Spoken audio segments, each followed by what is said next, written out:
Hello everyone, welcome for this lecture. In previous lectures we have discussed about the construction of DC generator and principle of operation and EMF equation of a DC generator. Okay, so today we will discuss the types of a DC generator. Okay, let us start with that. Types of DC generator. Remember, it is based on your excitation method. Okay, so let's see what is the excitation and what do you mean by that exciting. Okay, remember the field winding is we used to take a field winding, no? That is called as exciting winding as well. Okay, and the current carried by that winding is called as exciting current. Now our duty is to supply the exciting current. Okay, we're supposed to give this exciting current for that. Okay, then it is going to produce induced EMF, means that is going to produce a fluxes, and then your armature going to cut the lines, and then means due to that there will be induced EMF. Okay, that we are going to study. Yes, now thus supplying current to the field winding is called as excitation. Okay, as I said, as we need to give a supply to the that current. Okay, for to produce that current, field winding has to be excited. Okay, the supplying current to the field winding is called as excitation, and the way of supplying the exciting current is called as a method of excitation. Okay, depend on this, we are this DC generator are classified as a separately excited DC generator and self-excited DC generator. Remember, self-excited DC generators, again there are three types. This is a field winding, how you are connected. Okay, field winding, how you are connected. If you are connected in shunt, means parallel, then it parallel with the generator, then it will be shunt DC generator. If this field winding is connected in series with generator, then it is a series DC generator. Compound means this parallel, you can have to connect it in parallel as well as in series. That one is called as a compound. Okay, again in a compound we have two more types. One is cumulative, another one is differential. Okay, so we'll see one by one. First, let us start with a separately excited DC generator. As its name itself indicates that separately we have to give the supply. Okay, to give a field, to excite the field winding. Okay, so let's ready this. When the field winding is supplied from the external, okay, separate DC supply, that is excitation of field winding is done by separately. Okay, then that kind of a generator is called as separately excited generator. Okay, you can observe in this circuit. So DC supply we have given, whereas field winding is here. Okay, externally connected, it is not connected to your generator. Okay, so this is not connected to your generator, you can observe here, right? This is G. Okay, so generator, external DC supply is given to this, so due to that IF is going to produce. Remember, IF is based on the supply what you have given, DC supply how much you have given. Okay, as well as the resistance of this field winding. Okay, and then observe, this is IA, this is generator, and it is connected to load. Okay, so generator is to induce an EMF, and its service is to give the, means whatever it is it has produced, that has to be given to the load to satisfy the load. Okay, remember here generator and loads are connected in series, and observe this one also, whatever it is going to generator, it has to be supplied to the load voltage. Meaning of this one is induced EMF E should be equal to VT, terminal voltage, right?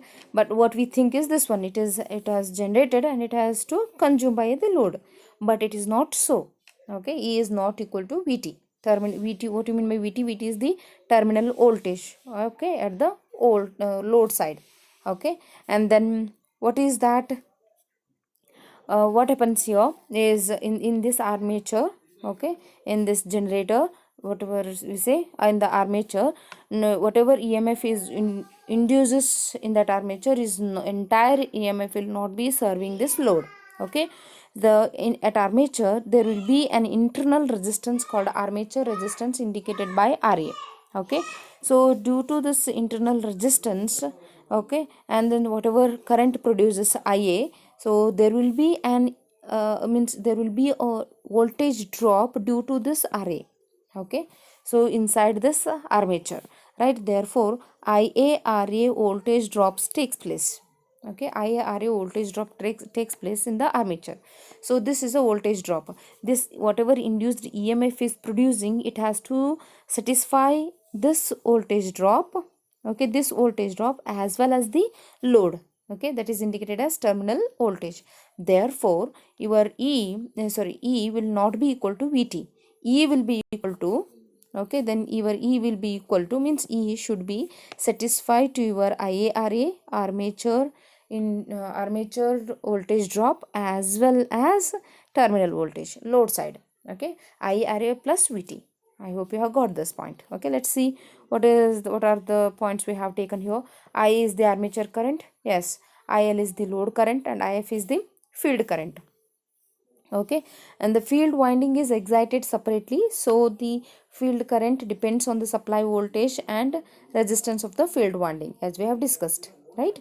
And whatever we said, generated voltage has to be satisfied to the load. Okay, that is called as your terminal voltage. Okay, let us see, observe in one more thing. Ia, these two are connected in series. Okay, so Ia will be equal to IL, right? So armature current will be equal to your load current. So therefore that we have taken here. Ia will be equal to IL. And as we have said, E is not equal to Vt. Why? Because there will be internal resistance of armature.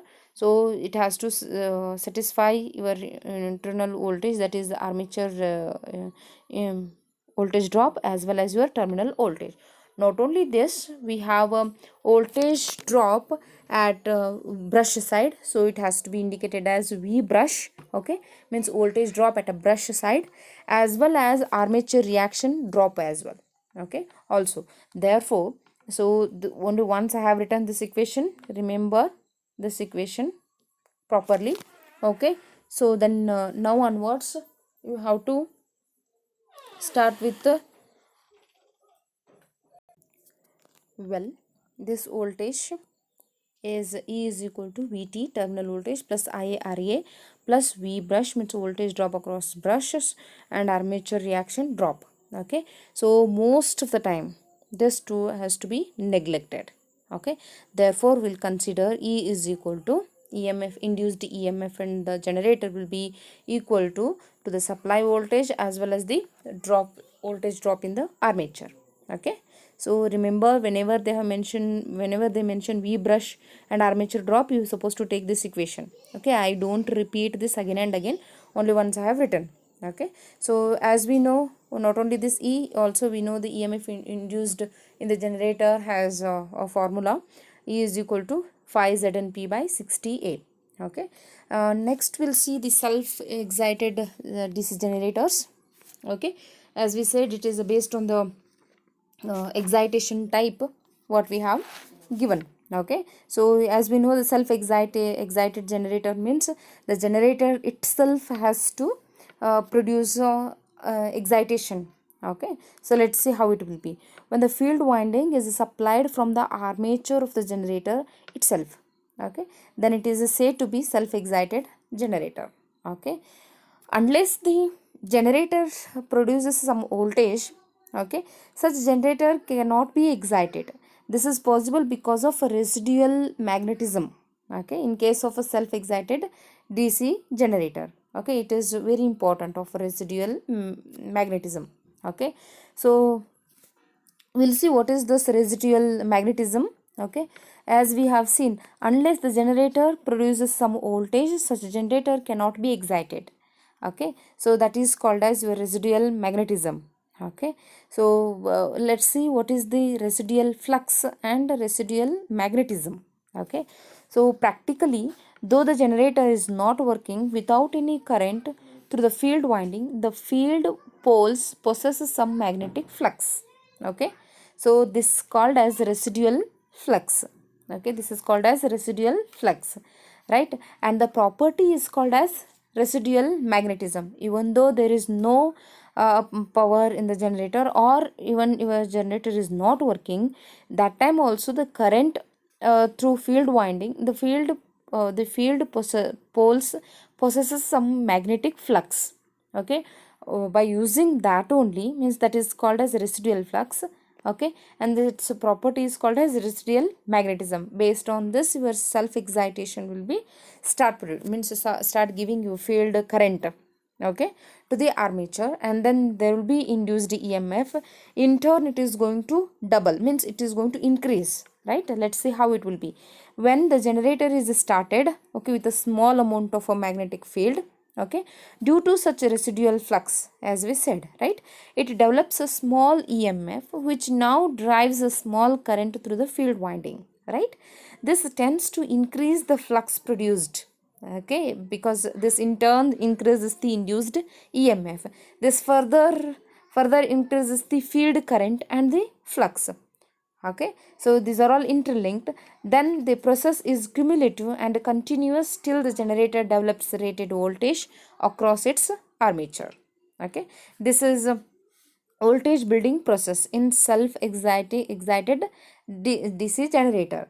Okay, so based on this, okay, based on this self excitation, again, as we have said, there are three types: shunt generator, series generator, compound generator. What do you mean by this?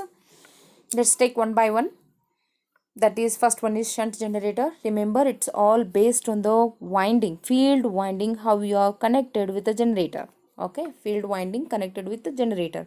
Suppose field winding is connected in parallel with the generator. Okay, then it is a shunt generator. Okay, well, let's see. When the field winding is connected in parallel with the armature, okay, armature is nothing but your generator, means we indicate that, okay, and the combination across the load, then the generator is called as shunt generator. Okay, now we can see the circuit diagram of that DC shunt generator. Observe, this is the field winding and this is the armature, this generator. These two are connected in parallel. That's what field winding is connected in parallel with the generator, so it is called as shunt generator. Okay, and that combination is connected to load as shown in the figure. Okay, here what we can say is IA, anyhow EMF induced in this armature itself. Okay, so E has produced, right? So when E produces, in turn there will be armature current flows, right? That's what this current, IA current. Observe, at this point you can take it at a point, or you can take it as X point, this one. Okay, apply KCL. Okay, because whatever generated current is flowing in this way, and it has to supply your field current as well as to your load. Okay, apply KCL, then you can see IA is entering. Okay, even IF is, I, you can take it as ISH, because it is a shunt field winding, so you can take its resistance as RSH. Okay, resistance is shunt resistance is field winding resistance is RSH, and current flowing through that is ISH. Okay, current flowing through this load is IL. Therefore IA will be equal to ISH plus IL. Okay, you can apply your KCL at this X point. Okay, and then as we said, EMF, whatever EMF induced will not be, even though these two are in parallel. Okay, even though these two are in parallel, voltage is not equal to, like, E is not equal to ISH into RSH. Okay, why? Because there will be in voltage drop in the armature, that is due to RA, so therefore it will be IA RA. E will be equal to, it means that whatever EMF has produced, that some part will be goes, means that will be wasted as a voltage drop, means the voltage will be dropped at RA. Okay, therefore how your terminal voltage, what about your terminal voltage, and what about this ISH, we'll see. Okay, so as we said, okay, we can say that IA will be equal to IL plus ISH. And then observe in this diagram, your this field winding and your load are parallel. Okay, yeah, as we said, E is not equal to VT, as well as E is not equal to your ISH and VSH, sorry, ISH and RSH, because there will be an voltage drop due to RA. Okay, but this voltage and this voltage are in parallel, so those two will be equal. Therefore ISH RSH will be equal to terminal voltage. Therefore from this equation we can write ISH equal to VT by RSH. Then what about E induced EMF? E will be equal to VT plus IA into RA. Okay, so your whatever voltage is produced induced, E will be equal to, so it has to serve your IRA as well as the load, and you can take either this one also. E is equal to IRA is fixed. Okay, RA is fixed, plus you can take ISH into RSH, or you can take VT, because these two are in parallel and the voltage remains the same. Anyone you can consider. Now we have taken only VT. Okay, E will be equal to VT plus IA into RA, right? What about the power developed in this DC generator is given as total power. Okay, P will be equal to EMF induced into armature current in terms of watts. And what about the power at load side? It will be equal to, obviously it should be VT. Okay, it should be VT. PL equal to VT into IL. Okay, and let's see now in a self excitation DC generator only, series generator. Okay, we'll see the series generator, and this is, as we have discussed, this is all based on the field winding how we have connected. In this is nothing but a field winding is now connected in series with the armature winding. Okay, while a supplying load, then the generator is called as series generator. Let's see how it will be. Okay, yes, this is, it is the armature, and your series resistance means RSE is connected in series with this, and the load is connected like this. So all three elements are in series. Okay, therefore your current IA will be equal to current flowing through this field winding, that is ISE, because you have represented this as RSE. Okay, and then current flowing through this load IL. Okay, and now the resistance, remember one thing, the resistance what we have taken here, it is represented as RAC. Okay, so the resistance of series field winding is very small, and hence naturally it has less number of turns of a thick cross sectional wire. Okay, as compared to your field winding. Remember, in field winding of a shunt field winding is it is a very thick one with a large number of wires. Okay, so this you have to remember. Here it has very less number. Okay, and then next we can say we can remember it as, let us take RAC, as we have indicated RAC be the resistance of the series field winding. Since armature, field and load currents are in series, therefore the current will be same through each. Okay, that is what I will be equal to ISC plus IL, where your ISC is the current flowing through that series field winding. Okay, and then what about E? Then E will be equal to, obviously, VT. Okay, plus IRA, right? Okay, these two are correct, VT plus IRA, and it is also along with IA into RAC, voltage drop across this. It is the generated voltage has to be supplied all three. One is IARA, one is ISE RAC into IL. Okay, it is nothing but your VT. Okay, this is your total EMF. Okay, equation. This is about your series DC generator. Now we'll move to compound generator. As we have said, a series field winding and a parallel field winding, how it means shunt field winding, how we are going to connect it. Let's see how it will be the connection. In compound generator, the part of the field winding is connected in parallel with armature and a part of a series with the armature. Okay, let's see how it will be. Both series and shunt field winding are mounted on the same poles. Okay, depending on the connection of a DC shunt and series field winding, compound generators are further classified as long shunt compound generator and a short shunt compound generator. Okay, long shunt compound generator and a short shunt compound generator. Let's see how this combination will be. Okay, first one, let's take a long shunt compound generator. In this type, the shunt field winding is connected across the entire series combination of armature and series field winding. Here you remember, series field winding is in series with the armature. Okay, this has to be represented by Z. I'm sorry, forgot it. Okay, this has to be represented by Z, and EMF is produced E. This terminal is A1 and this terminal is A2. Okay, so remember, this series field winding is in series with the armature, and field winding is connected in parallel with this combination. Okay, and then load, as usual, load is connected across this combination. Okay, this is your terminal voltage. This is your long shunt compound DC generator. Okay, so here from this circuit what we can write is IA will be equal to ISC, right? So your IA will be equal to ISC because these two are in series. Okay, these two are in series, right? And this combination IA will be equal to, we can apply, take a point X and apply KCL as we have done earlier. Okay, this is moving and this is also leaving that node. Apply your KCL, then IA will be equal to, because IA is equal to ISC because both are in series. So any one current you can consider, will consider IA will be equal to this plus this, that is ISH plus IL. Let's see that.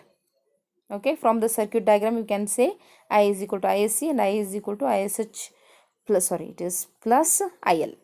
Okay, I'm sorry, ISH plus IL. Okay, and the next voltage across shunt field winding will be what?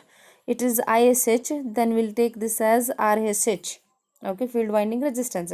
Then ISH will be equal to, as we know, this voltage across this winding and voltage across load will be same, right? So that is ISH will be equal to VT divided by RSH. That's what VT will be equal to what?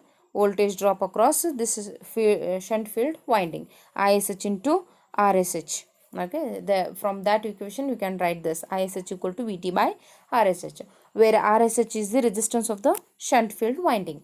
Then what about EMF induced? Remember in this equation. Okay, what about E is nothing but whatever E has produced here, that has to serve first IARA. What do you mean by IARA? It is a voltage drop in the due to RA, okay, armature resistance, plus since it is also in series, so it has to serve this one also. It is ISE into RSE, plus whether you are going to take ISH into RSH, or you can replace it by VT. Okay, because these two voltages are same. Okay, you can consider this. So VT will be E will be equal to VT plus IRA plus IASC. Okay, so now remember one thing, as I said you, we can represent V brush, voltage drop across brush, as well as voltage drop of armature reaction. Okay, if we have that also you can have to represent, if not then it is the correct one. Okay, so then we'll see again a second one. We'll see this is the is the second one. We'll see this short shunt compound generator. What do you mean by this? In this method, shunt field winding is connected only across the armature. Okay, excluding series field winding. The connection is same, only thing is this shunt field winding is not connected with this, it is only connected across the armature. Okay, so now this is a short shunt compound generator. Okay, short shunt means a small shunt winding is connected, shunt winding is connected to, means the distance of this has to be, you can indicate to remember purpose. Okay, so now from this circuit diagram we can say IA will be equal to, see, observe now, this is different now, right? IAC is different entirely. Okay, so what we can write is your armature current IA will be equal to ISC plus ISH. Okay, it will be equal to ISC plus ISH. You can say ISC and IL both are same. ISC is equal to IL because both are in series. Okay, now you can write IA will be equal to, in place of ISC you can represent IL plus ISH. Okay, and drop across the shunt field winding is voltage drop across the shunt field winding will be what? So obviously these two are connected in parallel. E will be equal to your ISH into RSH, right? Because these two are in parallel, voltage across these two are same, but it is not so. Why? Because EMF whatever it is going to induce us, there will be an voltage drop due to RA. Therefore your E will be, or voltage drop across a shunt field winding, that is ISH into RSH, will be equal to E minus IA into RA, right? So ISH will be equal to, just a send, it is nothing but ISH into RSH. Okay, so from this ISH will be equal to E minus the same thing, E minus IRA divided by RSH. Okay, therefore your total EMF induced will be equal to, it has to satisfy your terminal voltage plus IA into RA plus ISC into RSC. Okay, so and then from that what we can say, ISC is equal to IL.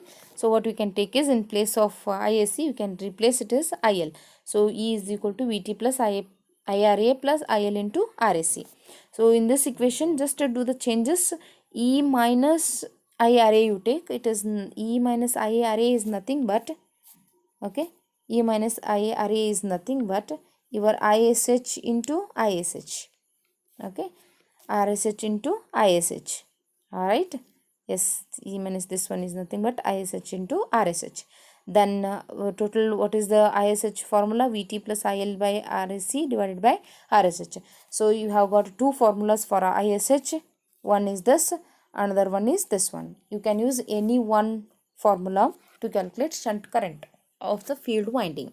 Okay, now we'll move to the last one, that is cumulative and differential compound generators. As we said in this, okay, as we said in this, we have, remember, so in this compound generator, okay, we have two types, right? We have two types, one is cumulative, another one is differential. Let's see that one, how it will be. Okay, so this one, cumulative differential compound generators are nothing but this based on entirely the windings. Okay, the two windings shunt and series field are wound on the same pole. Okay, this will be wound on a same pole in both the cases. Okay, cumulative, it might be cumulative or it might be differential, but it will be same for both. Okay, now we have to see depending on the direction of the winding. Okay, based on the direction of the winding on the pole, the flux produced by shunt and series field may help or may oppose each other, maybe together or maybe opposite to each other. This fact decides whether generator is cumulative or differential compound. If both the direction of the fluxes are same, then cumulative. If because combination means it is going to add. If both shunt field winding and series field winding, whatever it is going to produce the fluxes, if those two are opposite, then we can take it as a differential compound generator. Okay, let's see first one. If two fluxes help each other, means moving together, okay, as shown below, right, the generator is called as cumulative. See, on the pole we have, this one is a series. Okay, first one we have a series winding. Okay, this is series winding and this is the shunt winding. If these two are in the same direction, you can observe the direction of entering and leaving. Okay, both are going to produce, it is a series field winding flux and this is shunt field winding flux. So these two are in same direction, therefore it will be cumulative one. Okay, suppose it's just opposite of this one, right? It is just a opposite. So this is a series field winding, it is a shunt field winding. Whatever flux is going to produce is a series field flux and a shunt field flux. Both are field or flux, both are same. Okay, these two are observed. This is entering, okay, and this is a leaving. Here it should be here it's also entering and leaving. Remember, here flux whatever it is going to produce, this one is coming down and it is entering up, means moving up. Therefore both the directions are opposite. Okay, therefore this one is called as differential compound generator. Let's read once. If the two windings are wound in the same direction, that the flux produced by them oppose each other, then the generator is called as a differential compound generator and differential compound generator. Okay, so this is the diagram of that differential as well as cumulative. Okay, I hope this one you have got. These are the types of DC generators. Thank you.